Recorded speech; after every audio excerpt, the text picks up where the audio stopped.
So I'll just start by welcoming everyone back. We're going to revert to our traditional format this week with Dr. Pryor, the president of Essentia Health's East Market, starting us off, and he will be followed by Dr. Van Dielen, Chief Medical Officer at St. Luke's.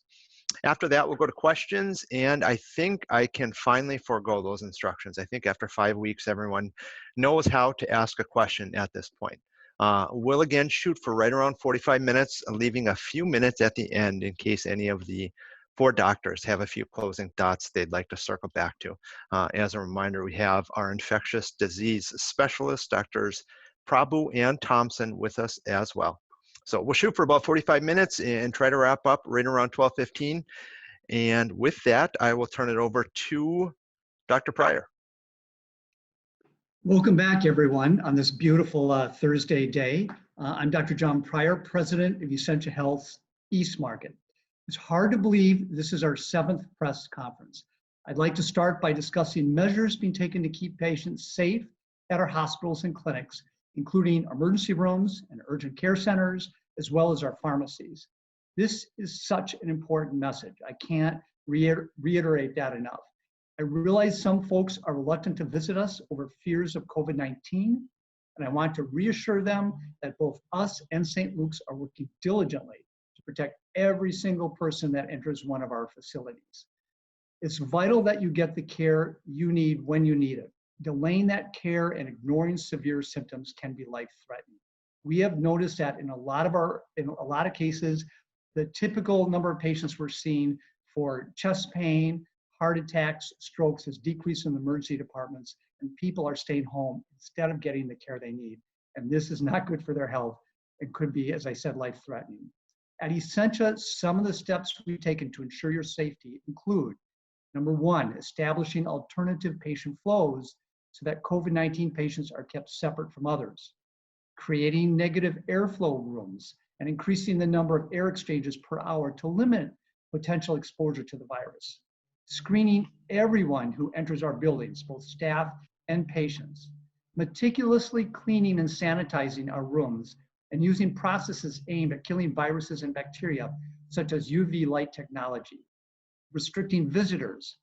Additionally, we're asking all our staff, patients, and visitors to wear a mask to limit the spread of the virus. And we continue to follow best practices as outlined by departments of health and the CDC. Hospitals and clinics remain safe, even through this public health crisis. Protecting you and your loved one is our #1 priority. I mentioned face masks, and that's something we stress the importance of wearing. We strongly encourage patients and visitors to bring their own, but when that's not possible, we'll provide one. In order to do that, however, we continue to request the community's help. On Monday, Essentia and St. Luke's announced our Land of 10,000 Masks campaign, which seeks 10,000 cloth face masks. These are really effective at slowing down COVID-19, which is spread through droplet transmission. Masks and other items can be brought to our Miller Hill Health Plaza in the former Yonkers building or at VIP Plaza in Superior. I can't say this enough, but thank you to all the folks who have sewn and donated masks already. We're so grateful, and yes, we want more. A couple of additional notes before I turn it over to Dr. Van Dielen. Essentia is offering a cutting-edge therapeutic treatment in which convalescent plasma is used to treat COVID-19. This means people have been exposed to COVID-19 in the past. It's going to allow those who have recovered from COVID-19 to donate plasma so we can infuse it in critically ill hospitalized patients who meet specific criteria, which will provide antibodies that could help them recover. Second thing I want to let you know is since we expanded our testing last week to include all symptomatic patients, we've seen a steady uptick in administered tests. For example, last Monday through Wednesday, we averaged around 223 tests per day across the Essentia network.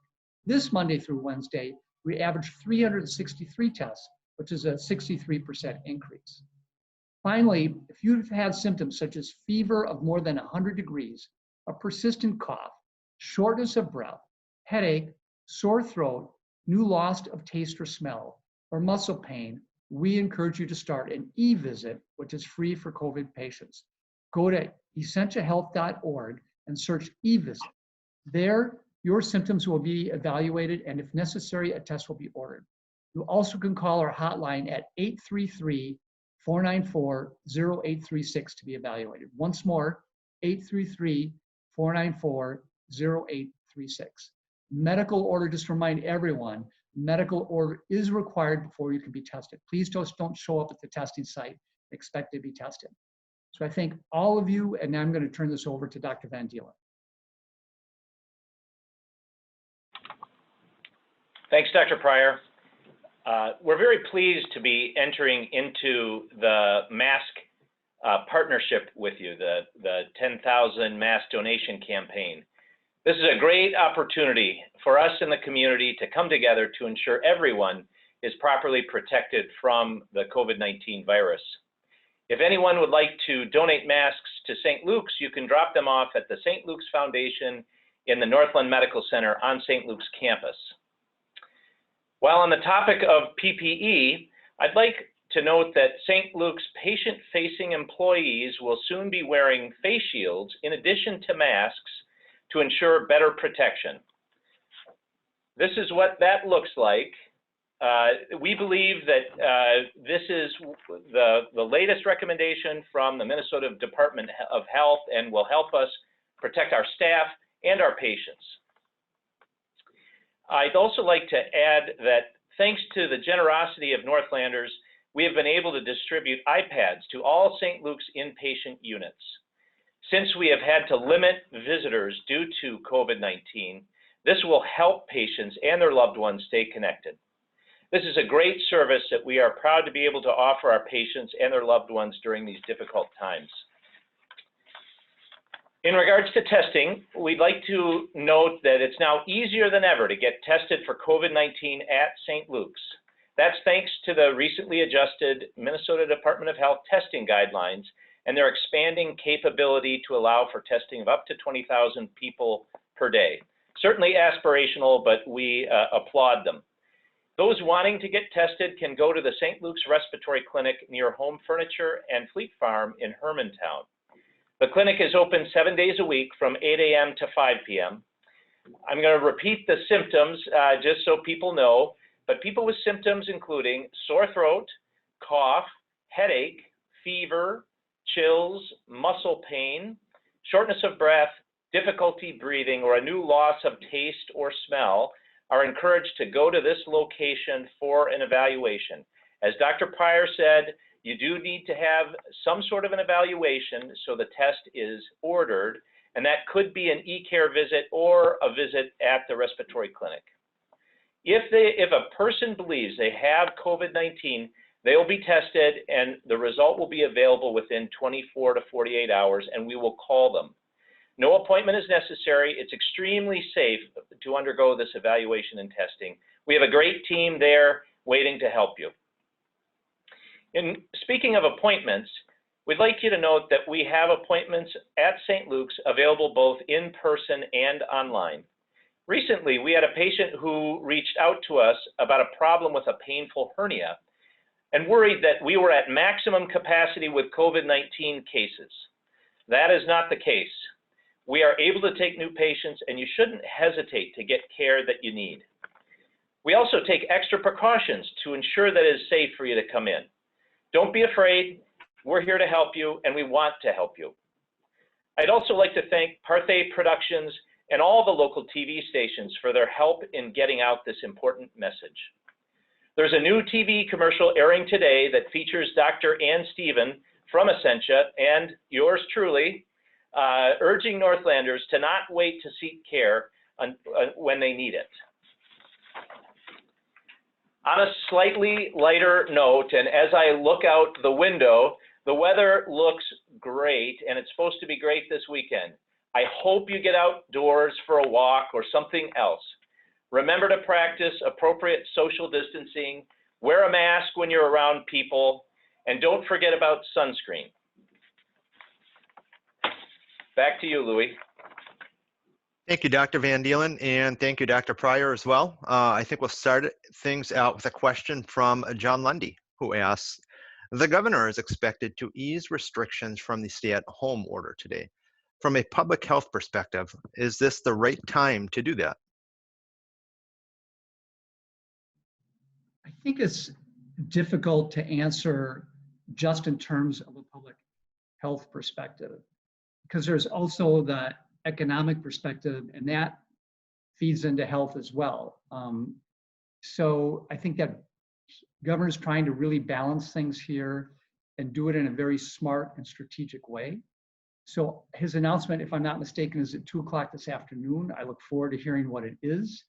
I think he's very data orientated. He's listening to lots of experts. I anticipate that his goal is to have his cake and eat it too. In other words, maintain the public health of everyone, maintain the social distancing in a smart way, but at the same time, get our economy going.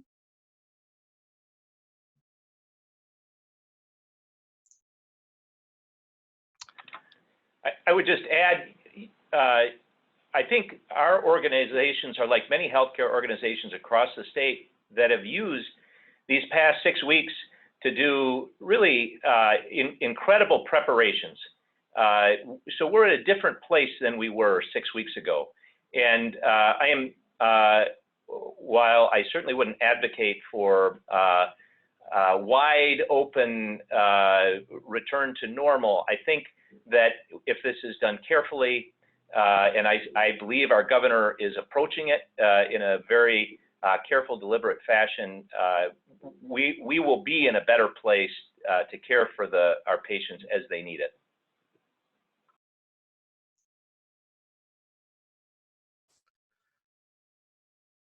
I'll go to a question from Lisa Johnson. Hello.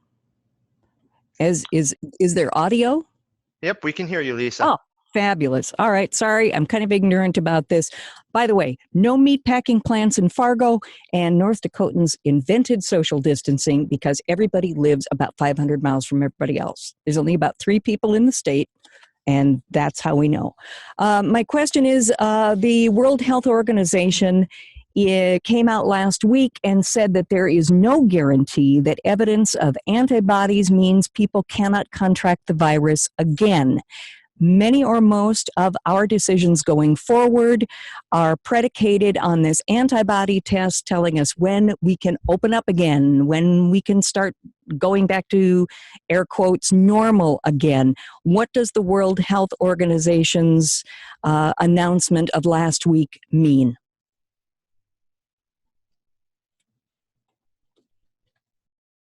Want me to take that first, Dr. James? You go ahead. Go ahead. Yeah, I just wanted to try to clarify that what the World Health Organization was saying with that is that though an antibody test can tell us potentially whether someone has been exposed, that doesn't necessarily prove that someone has immunity. It's likely that exposure would provide some immunity for some amount of time, but there are too many unknowns there to reliably predict that if you've had the disease, you're totally immune for indefinitely. Yeah, Rajesh Prabhu. I think one didn't know to open up the economy is actually more related to how many symptomatic people are out there, meaning how many people are hospitalized, how many people have an infection. And you can go to every health department website and they'll have what they call an epidemic curve. So early on, the number of infections rises, and then you're going to want to see where the peak is when it falls. And when it falls and continues to go closer to 0, that's the more reassuring point in time. All that serology or antibody tests do is at a later point in time, I guess, helps determine, okay, what percentage of the population had exposure to this virus. It doesn't say, as Dr. Thompson mentioned, that you will be immune to it if you happen to be exposed to it again. And to build on that, when it falls, the danger, of course, is that people go, oh, we're on the other side. We can go out and mingle and go to bars and stuff like that again. And so that social distancing guard goes down. And then there's still assuming there's still a lot of people out there who have not had COVID, they get it. And that's where you get the second curve and potentially the third curve. and why it may not just be one big curve, but could be like a sawtooth pattern. So to answer your question, when we for sure know, I think all of us would agree that it's safe and that we can resume life as we hope and want to, is when we get an effective vaccine. People are vaccinated. And that's when we can really start mingling and having more contact again.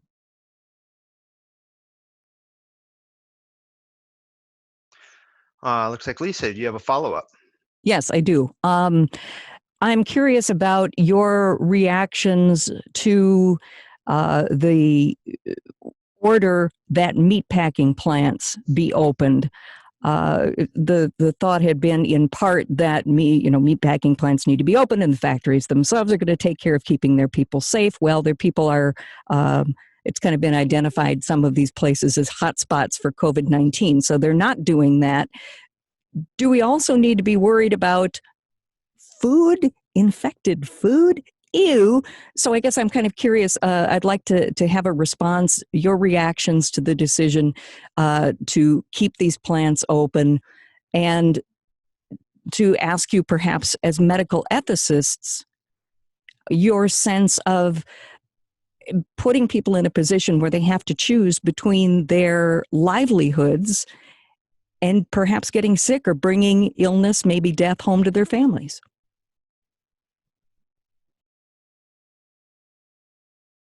Yeah, hi, Dr. Prabhu. So, I mean, I don't know the details. I mean, obviously, a meat packing plant or any sort of business such as that, they would have to have particular infection control measures put into place to mitigate that risk. I mean, that's what we're doing in healthcare in terms of how we screen people coming into work, staff, visitors, patients, what sort of protective equipment that we wear, both visitors, patients, and staff. So I would imagine those measures would have to be put into place. And I mean, I think that may be a better question, public health. They do investigations and they try to determine what the factors were that developed, why so many people got infected, and what sort of measures can be put into place to mitigate that risk. And in terms of food, I mean, I guess the thought is not ingestion of the virus on a contaminated food is the main route of infection, and hopefully, I don't know, cooked food as well will kill the virus as well. Yeah, I think it is important. Food security is important, and we've all seen pictures of the destruction of fruits and vegetables in the fields, and yet knowing that many of our neighbors are struggling now, and we don't have a real understanding of when, quote, normal resumes. And so I think it is important to think about food insecurity and take measures to prevent that. That being said, we also know that many of these meatpacking plants have become hotspots for disease spread in the setting of COVID-19. And that's because they don't have the infection control measures that Dr. Prabhu mentioned. So if I had to choose, I would not choose to open them until those measures were in place. So I agree with everything that's being said. My answer to this would have been a good time for all of us to become vegetarians. I say that laughingly because I am a meat eater and I love meat, but we do know that vegetarians probably a healthier way to go. So seriously, that's something for all of us to consider, moving more towards a plant-based diet and put decreased pressure on these meatpacking plants.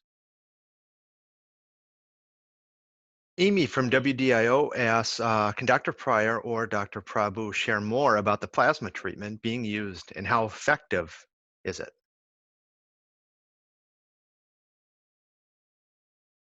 I could, well, I'll take it to Rajesh probably again.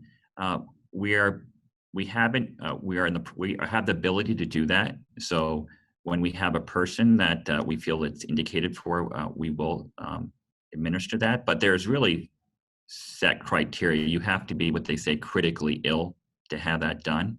And we're part of a regional study sponsored by the Mayo Clinic. So you have to be enrolled in that study to get that product. Andrew Thompson here also. We're also enrolled in the trial here at St. Luke's. And there's some initial data showing that people who have received plasma have shown some benefit, but we really don't know ultimately how effective this is.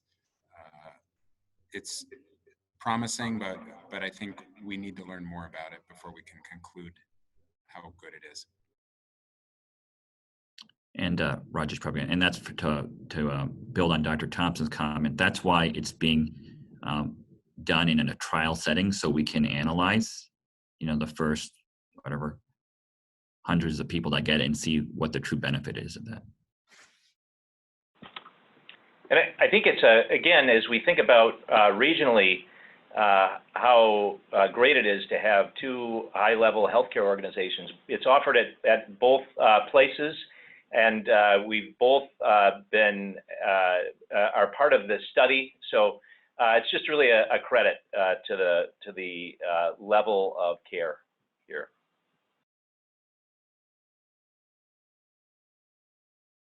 Someone watching online asks, is there any new information related to the return of elective surgeries? The answer is no. There could be some at the 2 o'clock press conference that Governor Walz is having. We do know that other states are loosening up the elective surgeries. And so I think that this is, I suspect this is imminent in Minnesota is my guess. Right now, obviously we're doing emergent cases, we have to do it right away. And urgent cases where maybe, have to do it within a day, broken bones and things like that.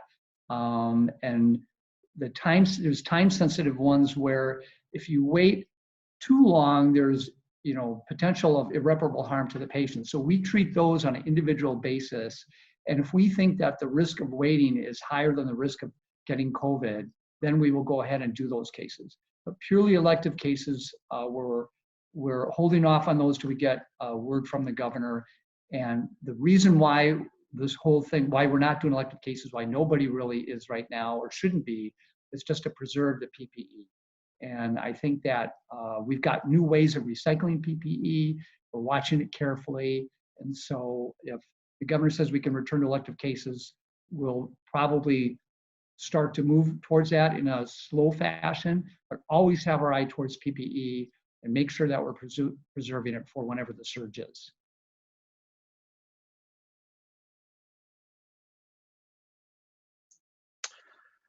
I have a question from Amy in regards to the serology testing. Do you want people to call and offer to get tested?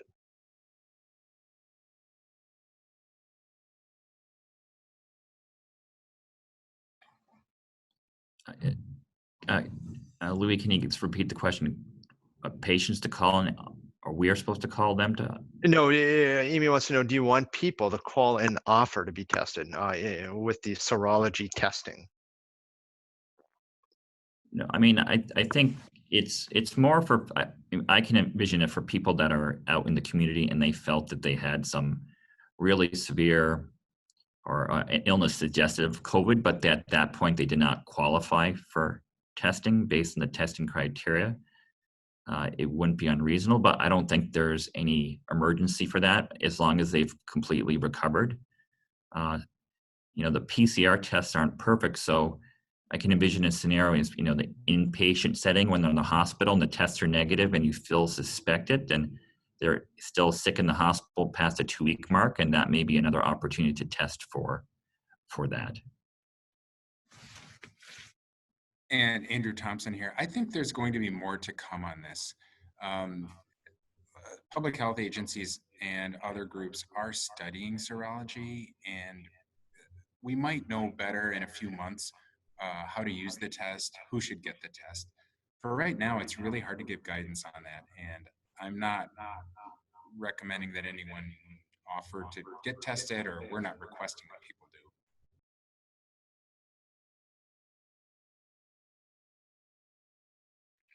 do. Maybe a question for both organizations. Any takeaways, key takeaways from the first week of that expanded testing that we've alluded to, the expanded capacity and kind of that aspirational claim or goal of 20,000 tests per day. But any takeaways from the first week of that ramped up testing?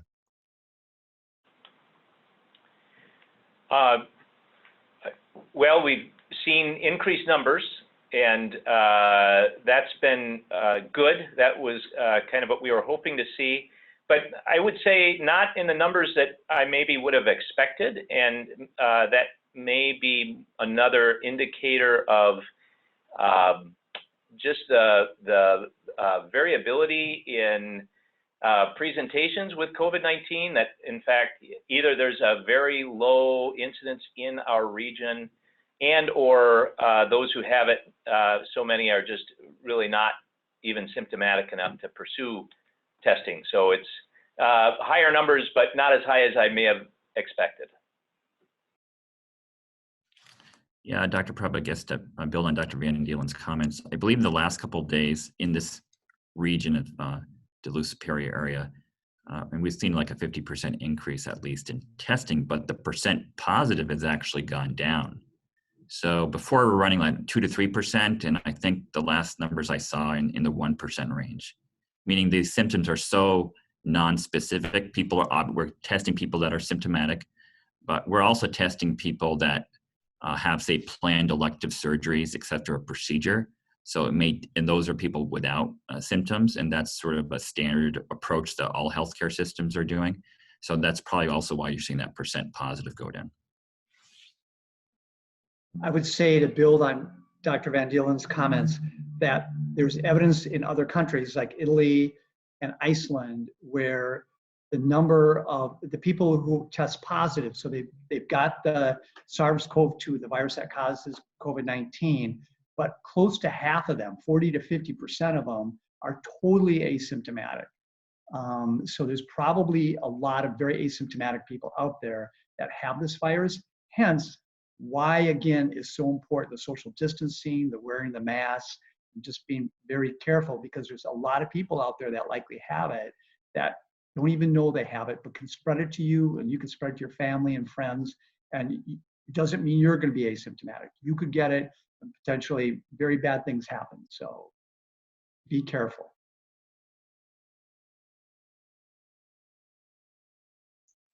Another question from somebody watching online. Do you think we will use the at-home testing kits that are coming out? Are they as effective as coming to the hospital, or are there more false negatives? Any information on this yet?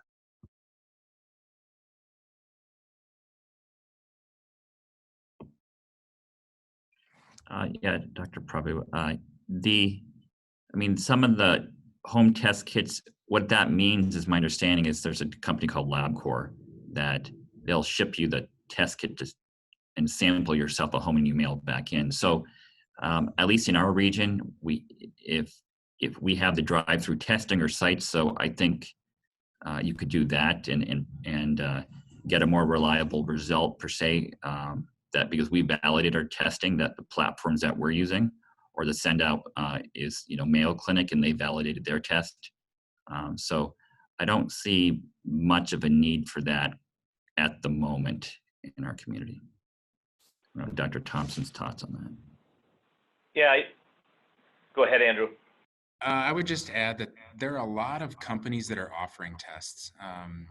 For serology, for instance, there are over 100 companies that have offered tests or have tests on the market. There's a lot we don't know about the reliability, the accuracy of those tests.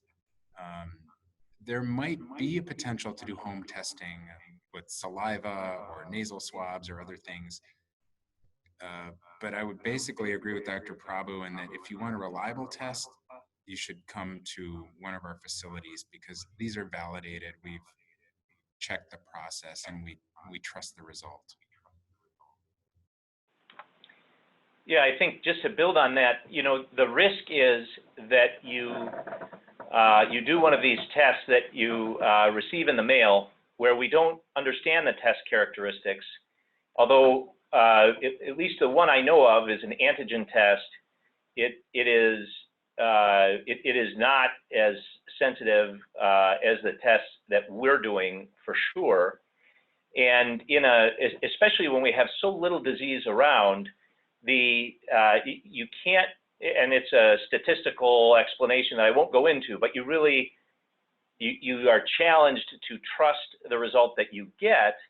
And if you get a positive, for instance, that may give you more confidence than we would hope, because that may not be true evidence that you have had the disease, or if you have, whether you have immunity. And that's the risk, is that you stop socially isolating and you get the disease, and then you share it with somebody who is in one of these high risk categories. So it really isn't, I think, useful at this point, and I would strongly recommend accessing testing through one of our organizations where we know what the testing means.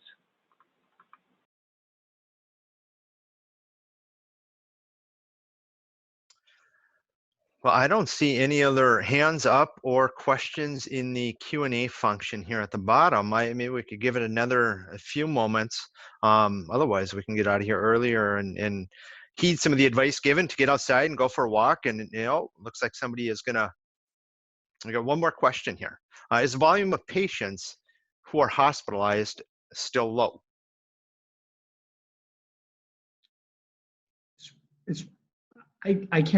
I don't know the exact numbers right now, but yes, it's still relatively low.